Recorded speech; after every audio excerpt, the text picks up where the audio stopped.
this week's Go Gardening series for beginning gardeners, I thought we'd focus on how to grow pumpkins.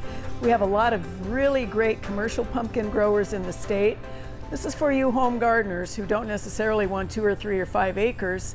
You just like to plant a hill or two, or if you really do have some space, maybe a row or two. Here's the deal about pumpkins. They absolutely can't stand the cold temperatures, and that means soil temps.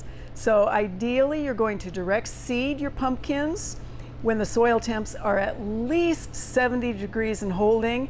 Higher is way better. They much prefer full sun, but they will actually tolerate light shade. And one of the great ways actually to grow them in larger areas is pumpkin vines running along under corn if you have sweet corn or field corn. Direct seeding, as I said, is best if you really want to, or you have short season or a long day length or a long season length pumpkin that you're trying to grow. You can start them indoors. You don't want to disturb the roots. Ideally, you will do them in a hill.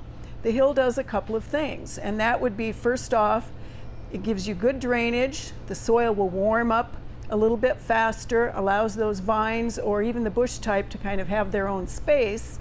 You plant 3 to 5 seeds in a hill. Once they emerge, you cut off the ones that you don't want, leaving only about 2. You don't want to dig them up because, again, those roots are shallow and they really resent disturbance.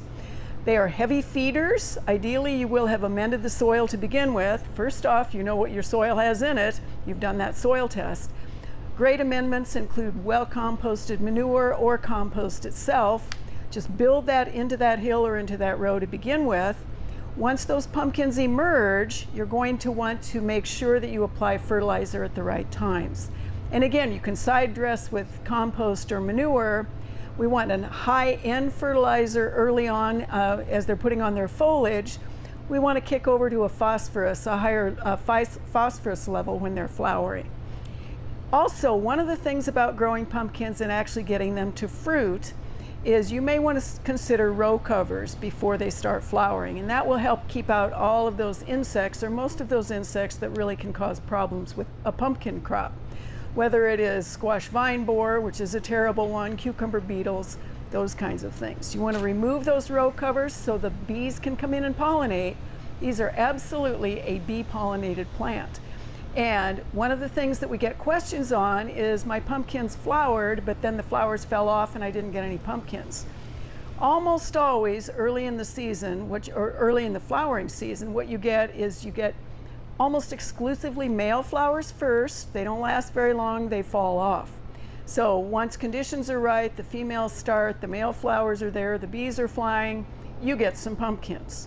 Now, to keep the vines from spreading all over the place and then put that energy back into developing the fruit, pinch off the tip of that vine once you have enough fruit set on the vine, and again, then the vines will stop trailing. You want to make sure that as the season progresses, you really scout for those insects. Ideally, with the pumpkins, you will turn them or flip them very, very carefully. Don't injure the stem, don't injure the vines. You can slide a piece of plastic or mesh under them so they don't get dirty. You let them harden off completely, really, before you harvest them, and you take as much stem as possible when you do, because they're going to last longer when you bring them in. Tons and tons of different varieties of pumpkins. They will cross-pollinate. So I collect pumpkin seeds and I have them labeled for the pumpkin that I smashed to get them out of, and I have no idea whether this year when I plant my pumpkins I'm actually going to get small warty thing, or I'm going to get something that looks like an alien beast.